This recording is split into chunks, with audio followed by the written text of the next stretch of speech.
Hello, this is Tommy Franks. Welcome to the 4-Star Leadership Podcast, a product of the General Tommy Franks Leadership Institute and Museum. We're here to get a view into the lives of the legacy makers, the movers and the shakers of today, to offer insights from the full spectrum of the leadership community. We'll talk to former 4-star students and explore their leadership development path. We'll work to find out what they are about today and learn from the opportunities they've made for themselves in this world. It's my distinct pleasure to welcome you to this podcast. Remember, leaders are not born, they're developed.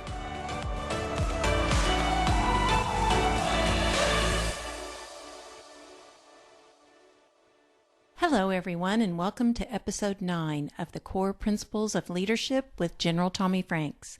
I am your host, Delise Travis. Our guest today is Chris Sullivan.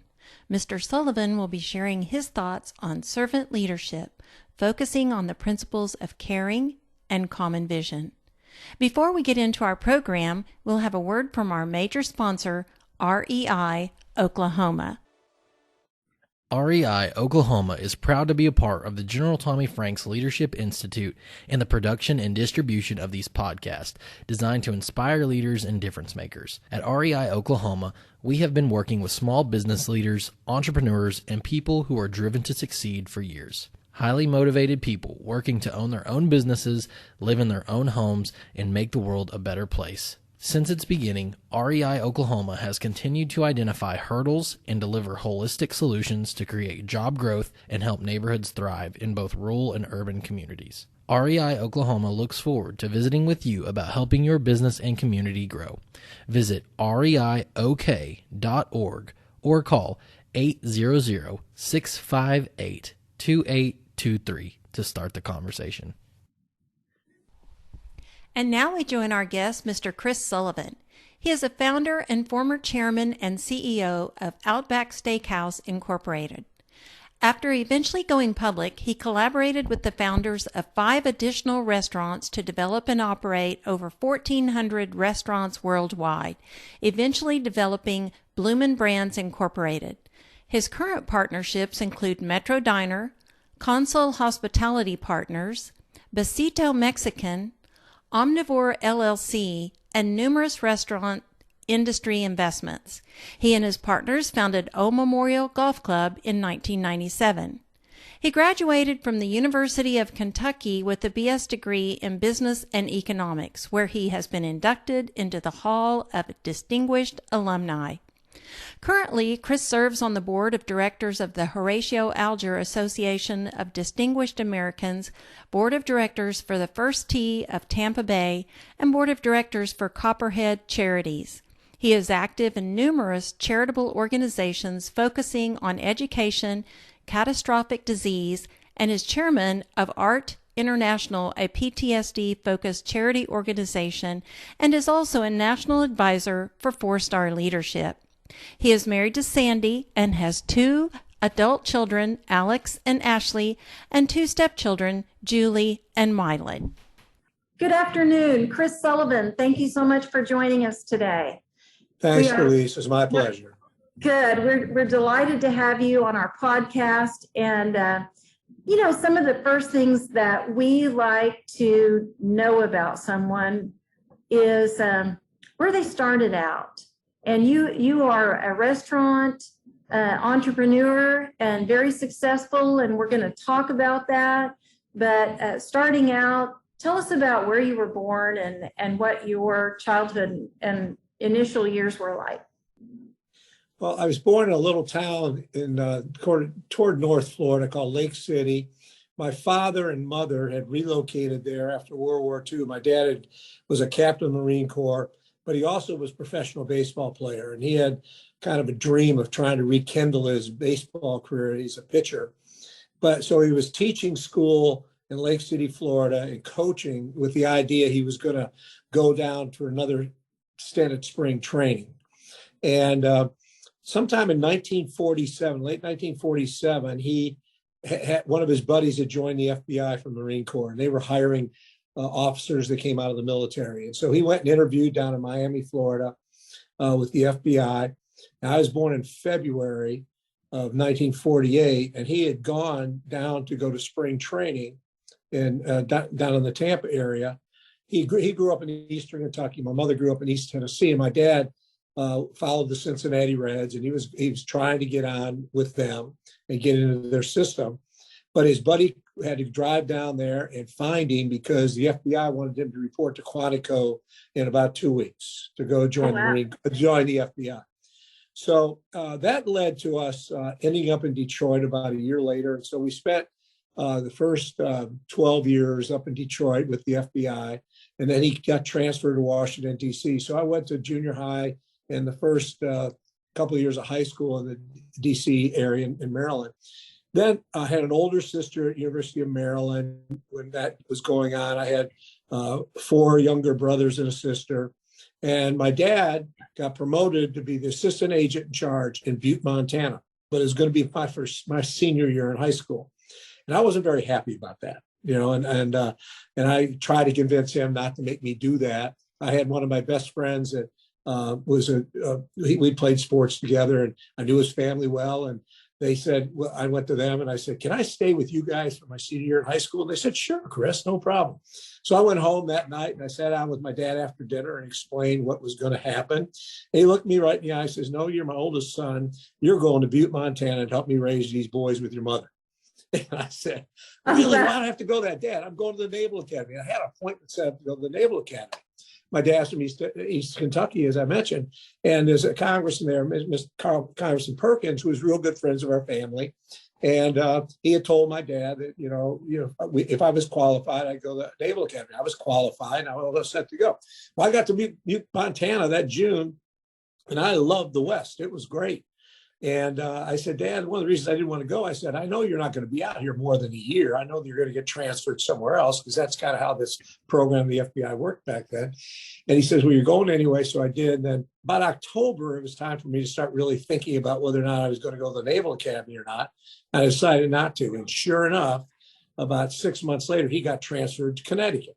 And so I graduated high school in Butte, Montana. How I ended up going to Kentucky is at an aunt and uncle that lived in Lexington, Kentucky, and I'd spent a lot of time around them.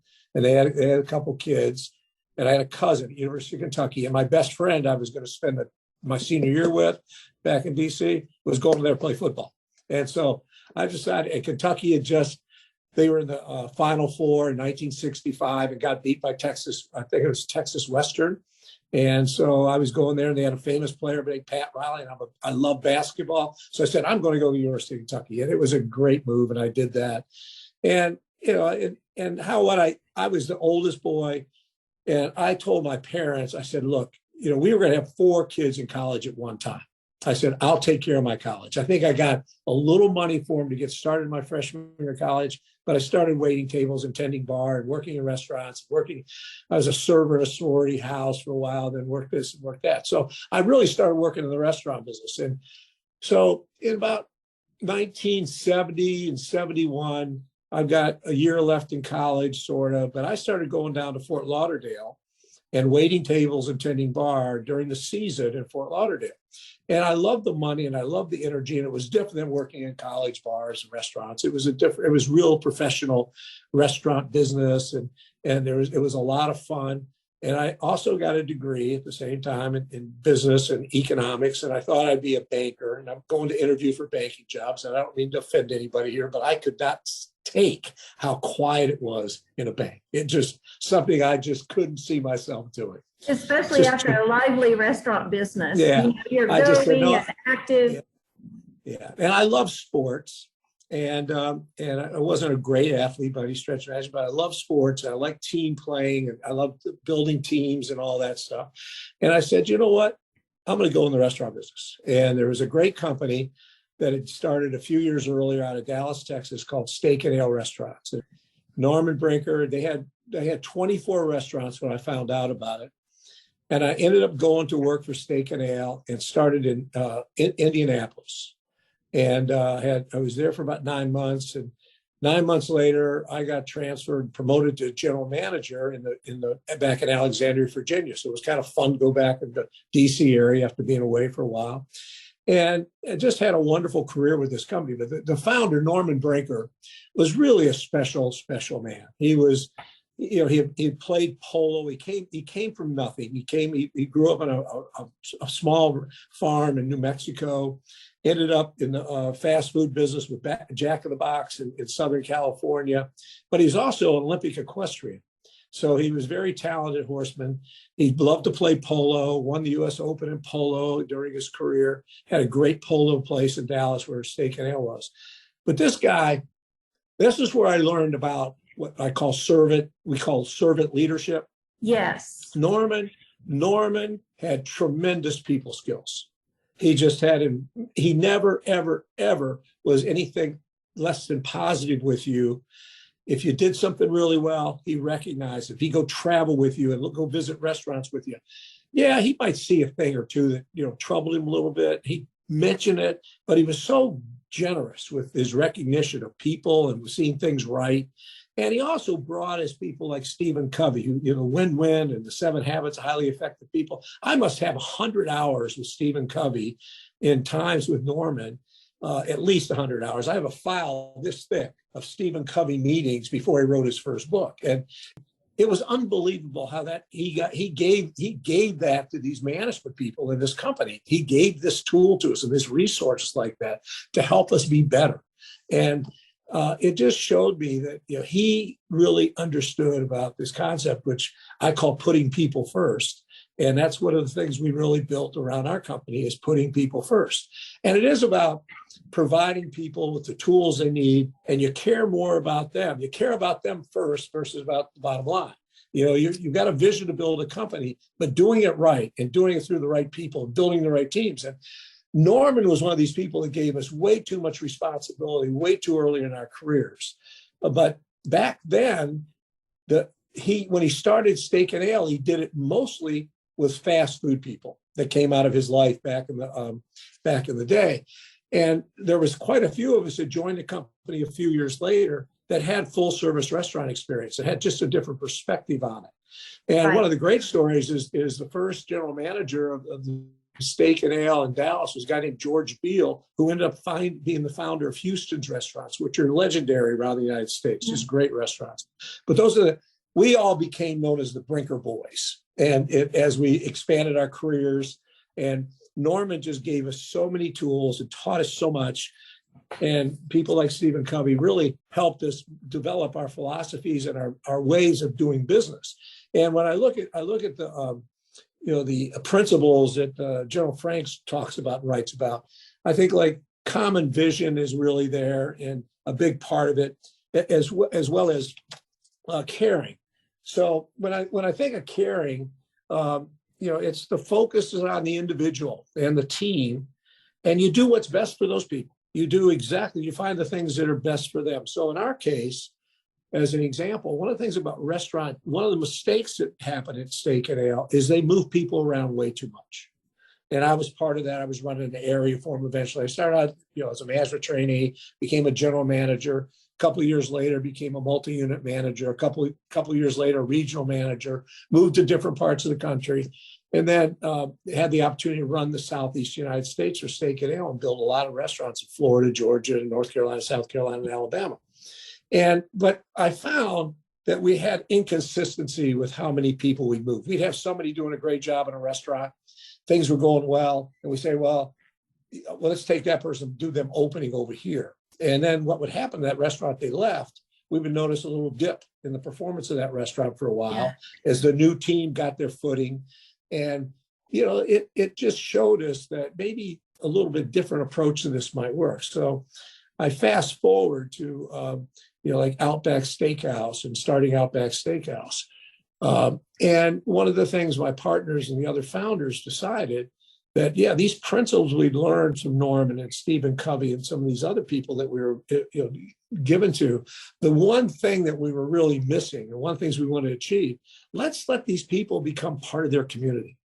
So let's put people first, let them have a life with a part of their community. I moved in my career at Steak and Ale. In the 12 years that I was there, I moved 7 times. And, you start trying to raise, that's like my dad's life in the military. I had brothers and sisters that went to different high schools every year. That's hard, right? So we had management people in my old life, like your family, at least, when you're moving around a lot as a kid. That's a hard way to do things. So one of the things we said, if we're going to do this right, and one of the things people need, they need a sense of belonging, and not only to your organization, but their communities. And so we changed our approach to that. And we also knew that people in this business wanted to own a restaurant. I mean, my goal when I got into it, I never wanted to own just one restaurant because I didn't want to have to just be in the same place all day because I'd be bored doing that.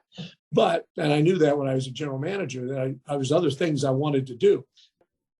If you have an organization that really lets you have autonomy and lets you really build something special and gives you the tools to do that, then they stay. And at Outback, this was never done in the history of industry. They signed a 5-year contract.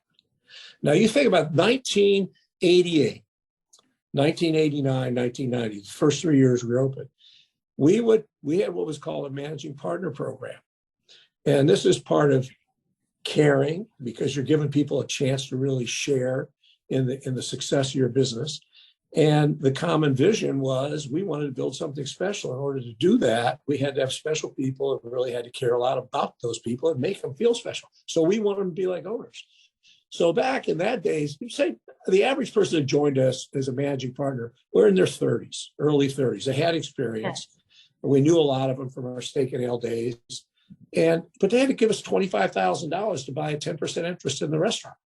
And $25,000 was a lot more money than you put down on a house back in those days. I mean, the average median price of a house, most places was $100,000. So $25,000 told you something about the character of that person. It told you that they had saved money, or they had relationships with their family, that somebody was willing to help them along, or they had a relationship with a banker who's going to lend them money. We would not do any of that. Our company, we said, no, if you want to own a restaurant, you have to find that money to do that. And nobody's ever done that. And then 5-year contracts, and nobody done that. What we found is, though, people that would, because of how we ran our company, and one of the things we did after our second year, we had a guy named Tom Dakotas, and Tom is a well-written person. He was an early restaurant guy in his own mind. He had a small fast food place in California, and then he went and got his PhD in psychiatry. And he really a bright man, and he helped us. He had some programs that helped us with employee selection, management development, and really helped our company a lot. Then he wrote a couple books. One of them is called Adored, and it's about leaders that become adored. And why are they adored? Well, they're adored because they know about putting people first. They know that it crystallizes for the people that work with you, that they know you care more about them, and that you're not the center of attention, that they're the center of attention. So we take that management program, that ownership program, take that, and then have this attitude, have this belief system that we're going to run this business, and each one of these businesses as it's their own, and treat it like that. And, we had systems, sure. We had expectations, and we had standards and all those things, but it was their responsibilities to take those things. And we did not overmanage them. We didn't do that. We tried to, constantly teach, constantly coach, and we recognized success all the time. We constantly were recognizing success so that people knew that we were paying attention to what they were doing. And, and when you do that a lot, people want to do more of it, and they work harder in those environments. They work a lot harder. It's been proven versus the old, somebody really beating down on you or always telling you what you're doing wrong. Exactly. You're recognizing people, and you're giving them the opportunity to be successful. So when you get out there and do it that way, you just have so much more success. So we became very, very proud of the success of Outback, and then the other brands we did. We decided that we needed more than one brand because we wanted to create opportunities for this next level of management person that's coming up. They might have joined us as an employee. Yes. Most of our management people, after we've been open a few years, came from our ranks. They started as waiters, bartenders, cooks, whatever, and they end up being the management teams running these restaurants. They were fantastic. And they had a history with you already, and you developed a relationship and trust. And I think that's really important that they trusted your plan. You had a plan, they saw it, they believed in it because you had a common vision, and they trusted you. And so I can see very easily how that would happen. And they feel good about it. So they're really excited about working for you. They want you to succeed because if you succeed, they're going to succeed. Yeah, I really believe that trust is the most important thing that you can possibly do with the people that you work with is they know they're trusted and they trust you.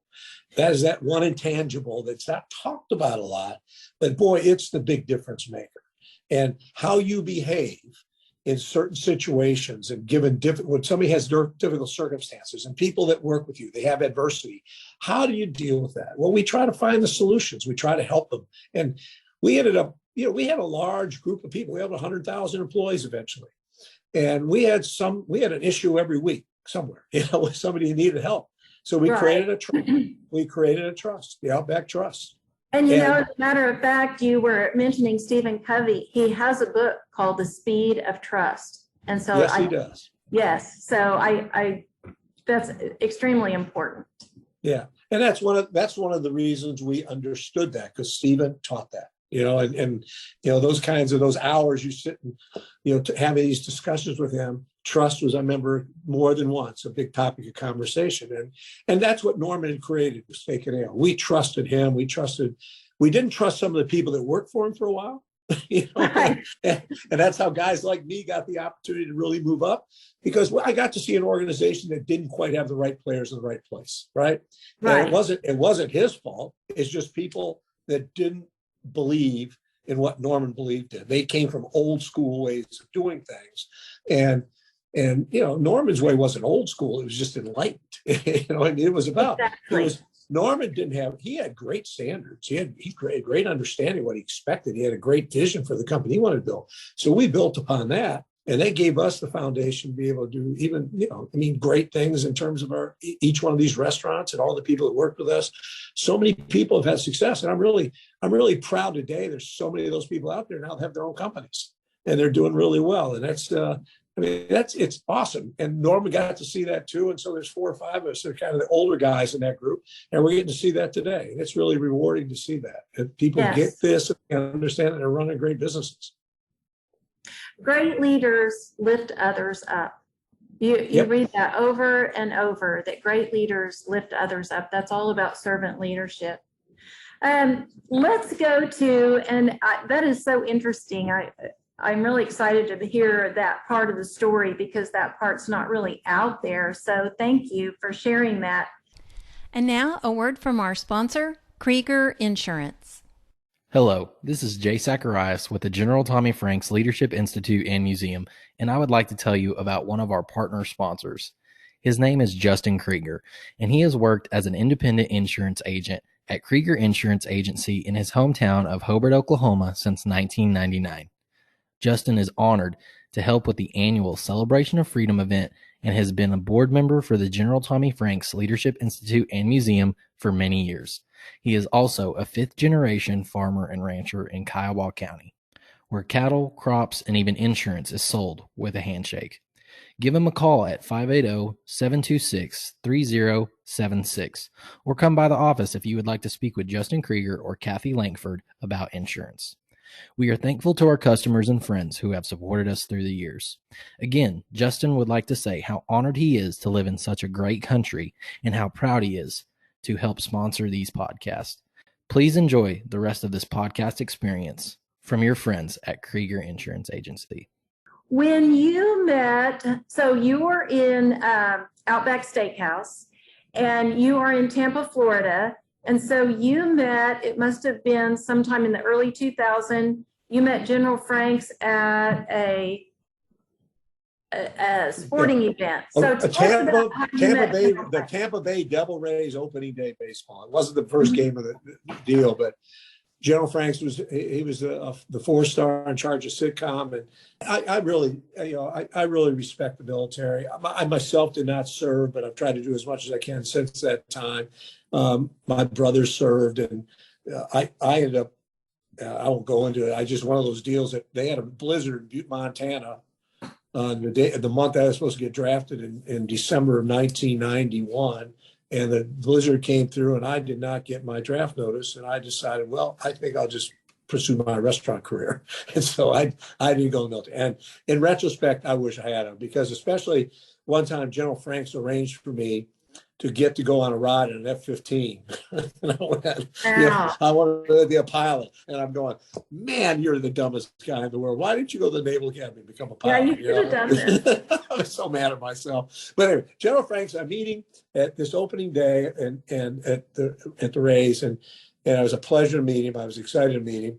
And I asked him if there's anything that we could do for the troops. And he says, yeah, why don't you guys go and cook some bloomin' onions over the Middle East? Well, 9 trips later, that's how many times our company went over there and served the troops. And it's, I didn't let any of our executives go. I wanted our people in the restaurants to go. And because it's, one, they're younger, but 2, what a reward. What an incredible opportunity to go see that. What a life-changing lesson on servant leadership. Incredible. And 201, it's one of the most remarkable experiences they ever had. Just incredible. 9 times. And how many people went at a time to serve? Did you go to about 20, about 20 to 30. 20? Okay. And did you go to several locations each time you went, or just one location? Yes, several locations. Yeah. Wow. And they would serve anywhere from 20 to 40,000 meals per location. That is amazing. And that was all on Outback Steakhouse, right? Yep. Except for the transportation. And our people got to find out what it was like to be transported by the military. That's amazing. That is truly, that is a certainly make your eyes moist to hear that story. So how many steaks do you think you served over 9 times? You sent 20 to 40. 20 to 40,000 per visit over there, 9 times. So somewhere, what's that, 250,000 steaks? Yeah. Our meat companies were great. There's one there in Dallas, Fort Worth, Texas, Standard Meat Company and Brust Meat Company. And there was another one, and they were terrific. And, everybody pitched in. It was just, it's one of those things. There was so much pride in our organization and with our vendors. And that's one of the things I want to say too, is that your vendor relations are no different than the relationship you have with people that work with you. I mean, it's, we talk about our people and putting people first. It's all the people involved with your life, really. It's your people that work for you directly. There's people, your vendors, there's people in your community. There's people that in your neighborhood. I mean, it's just, it's so important to have this kind of attitude be pervasive, that, we just want to do whatever we can to make people's lives better.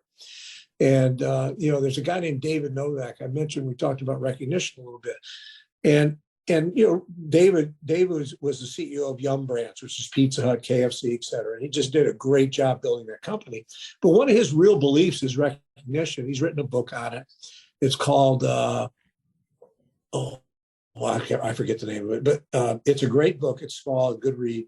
But the whole recognition thing is when you recognize a lot of people for doing good things, they want to do more and more. And I mentioned that earlier. The other thing is, if you can get more and more, and that you get more, lots of people behaving like that, the world just gets better. And if we get more people doing, nice things and recognizing other people for nice things, better things are happening. So, he built that company like that. And I just really believe that's a great thing to have in your belief system, that you constantly are looking for people doing things right and recognizing for it. And no matter what it is, somebody working for you, somebody your neighbor, whatever, because we have an environment that's different than that now. We have people that want to make it there, but we're going to have to make a conscious decision as leaders and just as human beings to get much more positive and much more friendly. And there's a big difference right now, and it needs to change, and we need to figure it out. And I'm really worried about all this separation of people with COVID. I think it's really great that what you all have done with the kids and getting them together and having conferences and getting people gathered together and share their experiences and learn more about what makes this country great. I think it's really important that leaders do that, and we continue to do that, because there's those forces of darkness and evil that don't seem to want to have that happen. And I just think that's a shame. Yeah, it is. It's unfortunate, and we want to do good things. Absolutely do good things. And I think the culture of your company and what you're sharing with your young managers, who will obviously pass that on to the managers that come behind them, and care about the people that you're serving and care about our world, and give recognition to people, because people appreciate it when they're invested in. Like I know when I'm invested in as an employee, it makes, there's a really good feeling that goes along with that, and you just really want to do more. Tell me about General Franks came to you after 9/11 and asked you to lead the team in a Flight 93 memorial fundraiser. And I understand that under your leadership and visits to several cities, there was over $60 million raised for that memorial. Can you share a little bit about that? Well, General Franks and Governor Tom Ridge, who was the first Homeland Security Secretary, General Franks called me and says, "Chris, I want to come see you, and I'm bringing a guest." And so I'm pretty casual, and I think I was in a Tommy Bahama shirt that day in the office, and here comes General Franks, and here comes Governor Ridge, and they've got their black suits on and white shirts and red ties, and I'm going, "Oh my goodness, what's this all about?" So I'm thinking maybe Tom Ridge is going to run for president. We had a very active political action committee in our company, and I thought, that's what this conversation is going to be about. I had just stepped down as being the CEO of Outback. I was chairman, but I decided that we were going to take the company private. And because I was such a large shareholder, I didn't think I should be the CEO during that process. Right. And so Governor Ridge decided I need something to do.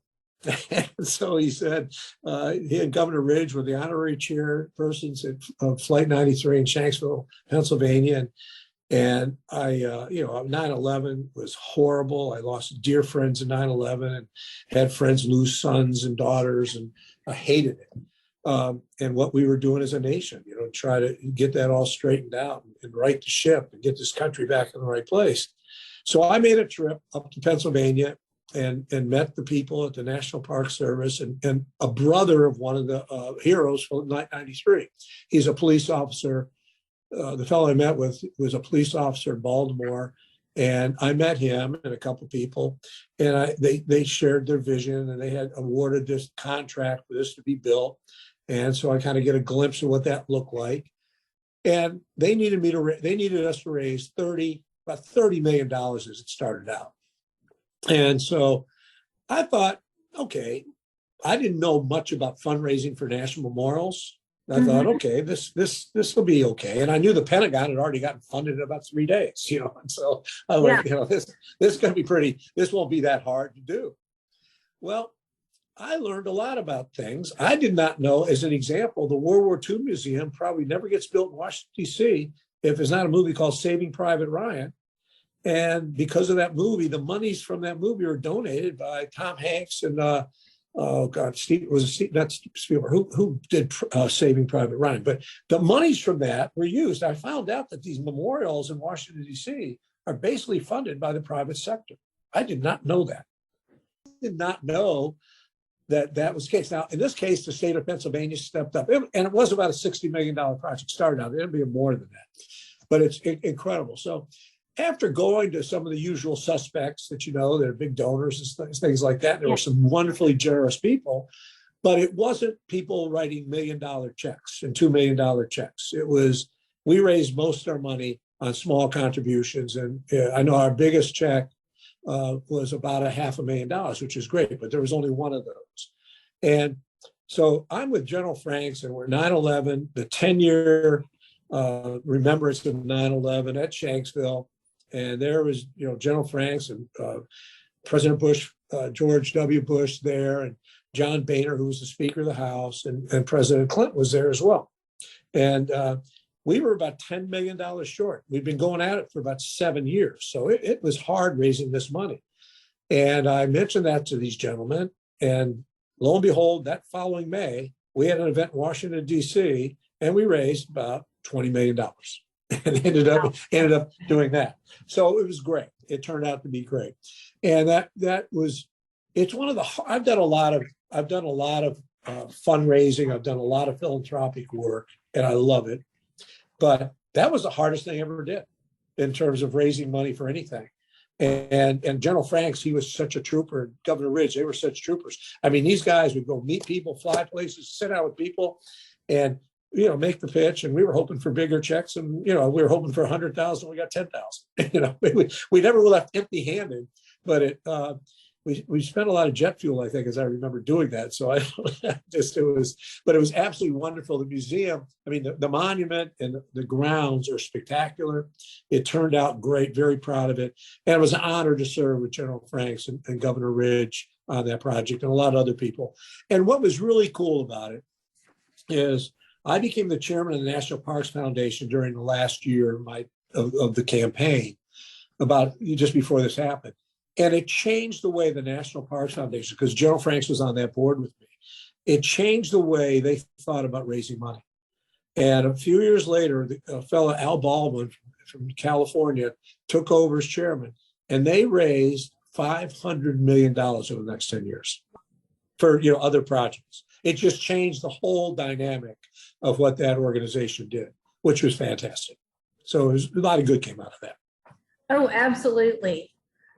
Speaking of fundraising, I know that General Franks has shared with me that what comes to mind when they think of Chris Sullivan is a true patriot. And you have done a tremendous amount of not only fundraising, but giving your own self. There's a cancer treatment center. I think Colonel Hayes told me a brain trauma center. I think you do a lot more things for our troops now still too. And additionally, in addition to fundraising, you also are a very giving person yourself. Yeah, our military is incredible. And as I started seeing and paying a lot more attention to mental health in the military and post-traumatic stress and the suicide rates, to be honest with you, I was very concerned and very, very disturbed that the levels were so high. I mean, it still makes me sick that 20, 25, 30 people a day are taking their lives. And a lot of this has to do with experiences they had, whatever, in the military. And the number of homeless veterans we have. I have a younger sister that has done a lot of great work in Southern California with homeless veterans.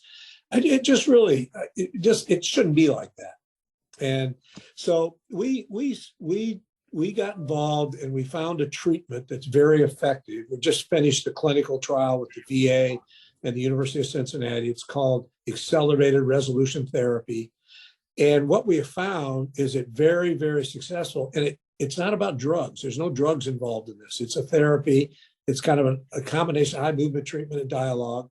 And a lady by the name of Lainey Rosenzweig up in Connecticut developed it. And it's very, very effective. So say a veteran, or even, and we've had active military people do this, they haven't slept, say, without full or either drinking or using drugs to go to sleep. And they haven't done it for years. 1 or 2 treatments, they're 90-minute treatments, sessions, full 8-10 hour sleep.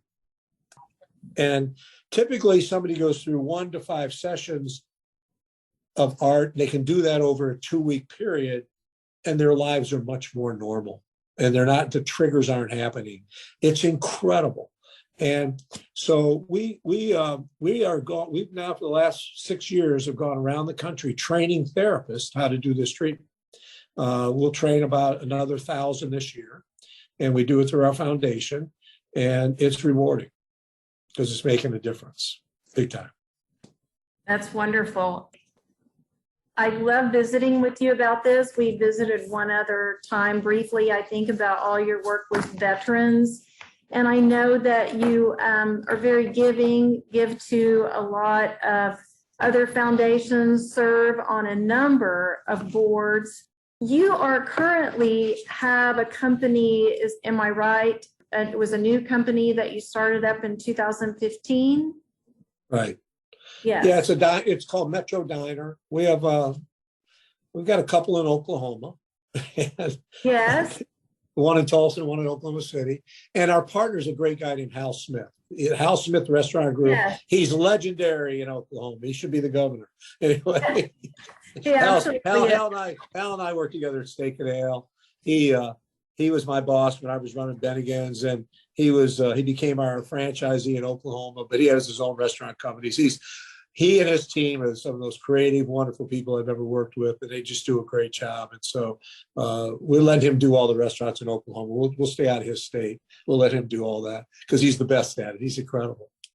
What I would like for you to share is so many companies that you've started and done so well with. There is a plan, and there is a very strategic plan, I'm certain, that you put together, that things that must be in place that make the companies that you started so successful, in addition to the people.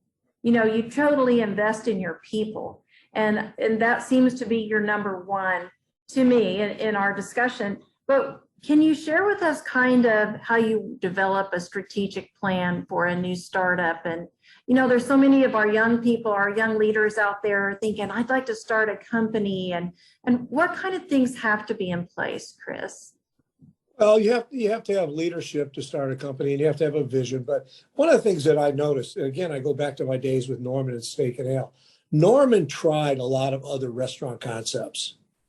And what I saw was that it was very difficult in a larger organization to have the kind of focus you needed and the kind of autonomy you needed to create a new idea. I mean, most people start a new idea, it might be them and one other person that does it.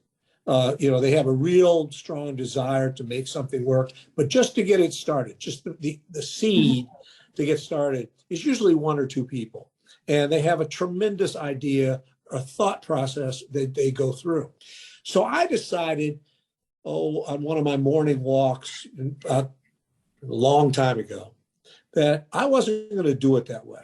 I was going to find, Outback was successful and we had a big opportunity with us with Outback, but I said, I'm going to go find concepts that have one or two locations and they're really doing well and there's lines out the door. So I was traveling all over the country with restaurants anyway with Outback. So every time I go to a market, I'd want to know, what's the hottest new restaurant in this town? Where are the people standing up? Who's really doing it?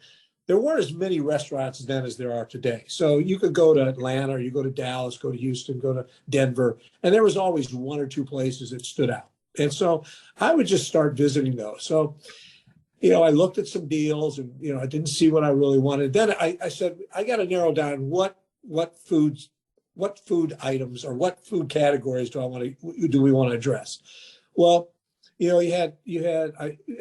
chose those. We wanted to be Italian and we want to do upscale steak. We want to do we were a steakhouse, but I knew Outback had a positioning in the marketplace that shouldn't go up. So we started looking around at some of those kinds of concepts. And one of the other founders in Outback, Tim Gannon, was in Humble, Texas, doing our first Texas restaurant, or first humble restaurant in Houston. And he says, you got to come and see this Italian place here called Carrabba's. And I said, well, I'm coming Saturday. He says, all right, well, I'll set you a meet with this guy, Johnny Carrabba. So I go to Johnny's restaurant at 4:00 on a Saturday afternoon. I figure I'd be there for an hour and a half. I leave at 10:30 that night. And I'm just so enamored with this little restaurant and how it's cranking and how it's being run. I loved it.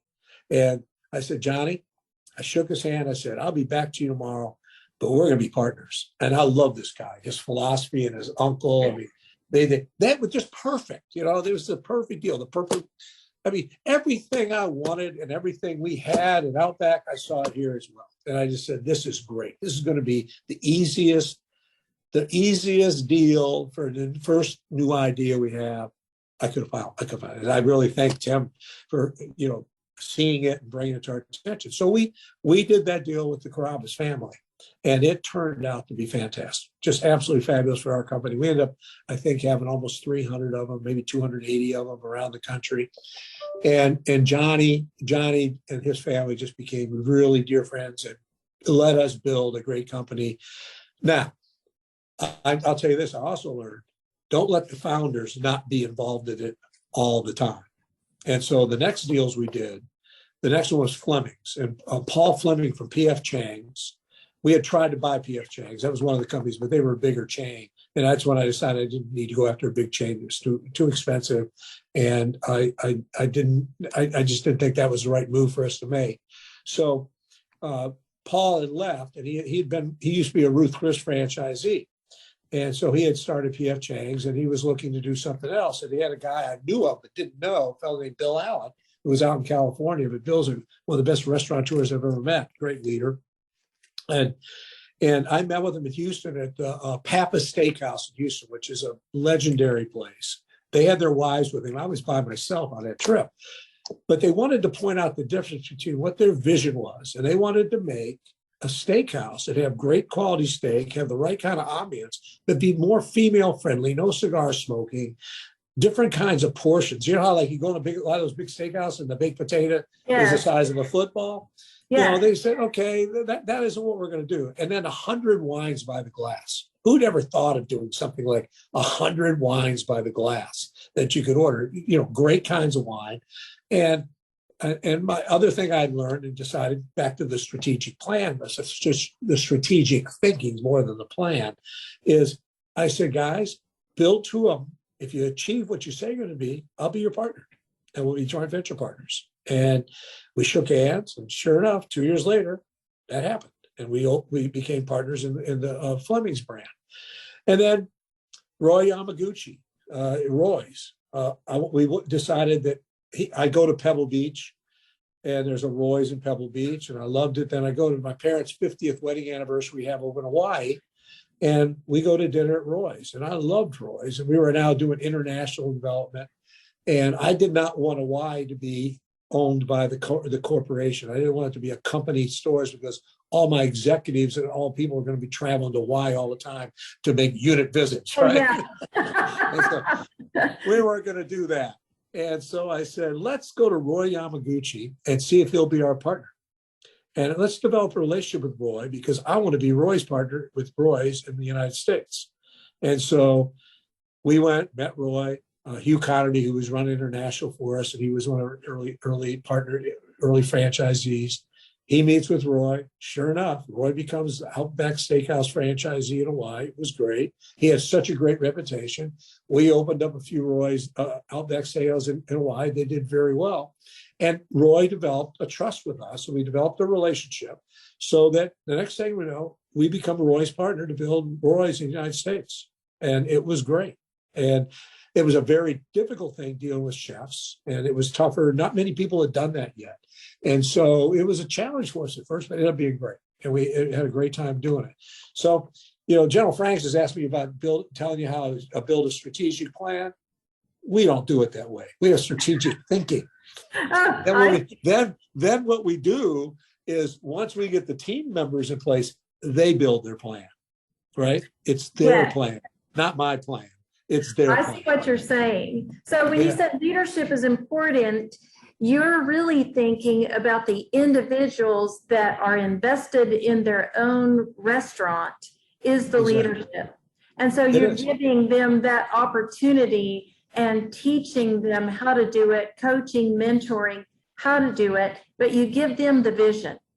And then you give them the vision, and then you have the leadership that are invested and the concept, and they trust you. And so is that your whole kind of program? It is. And one of the benefits of it, please, is when you give people that you see the talent and you encourage it, you learn as much from them as they learn from you. I mean, I learned more good plays from Bill Allen, Roy Yamaguchi, and Johnny Caraba. I mean, I've learned as much from them and gotten as much out of these relationships they've gotten from me, I guarantee it. And it's really helpful. It's great. And, you know, that does so many things more for you in your life. It's incredible. You just get this much broader perspective on how other people see things and what they're doing.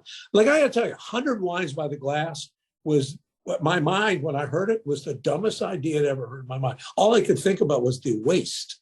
Right. Right. And I really, I got to tell you, I did not think they could pull it off. And my God, they did a great job. They did incredible with it. And once I saw it, and I went to Phoenix and Newport Beach, California, and watched this operation tick, I was a full believer, because they had figured it out. They were doing it right. It was so cool. It was great. And that's, so, you meet the people, you get an idea, you look at their track record, you see what they're about. And, and we're still doing that. And we like it. It's fun. It makes work a lot of fun. It does. It's a game. It's a game. You're learning all the time, and new things are happening, and new achievements. It just makes it really fun, and life should be fun.